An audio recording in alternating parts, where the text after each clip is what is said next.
بلوچستان کے ضلع شیرانی میں قانون نافذ کرنے والے اداروں کے اہلکاروں پر حملہ ہوا ہے۔ یہ چیک پوسٹ تھی جس میں قانون نافذ کرنے والے اداروں کے اہلکار تعینات تھے۔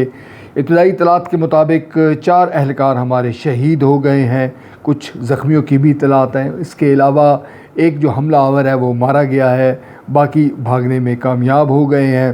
قانون نافذ کرنے والے اداروں نے علاقے کو گھیرے میں لے کر سرچ آپریشن شروع کر دیا ہے۔ کوئی بڑی گرفتاری کی اطلاع تاحال سامنے نہیں آئی۔ بلوچستان ایک طویل عرصے سے قانون نافذ کرنے والے اداروں کے لیے چیلنج ہے۔ حکومتوں کا آنا جانا یہاں پر کوئی اہمیت کا حامل نظر نہیں آتا۔ بدستور جو بدامنی ہے اس نے اس کو اپنی لپیٹ میں لے رکھا ہے۔ کچھ لوگ یہ کہتے ہیں کہ یہ ایک سیاسی مسئلہ ہے، بلوچستان کے جو لوگ ہیں جو پہاڑوں پر موجود ہیں ان سے بات چیت کرنی چاہیے، مگر کچھ لوگ کہتے ہیں کہ طاقت کے ذریعے ہی اس مسئلے کو حل کرنا ہوگا۔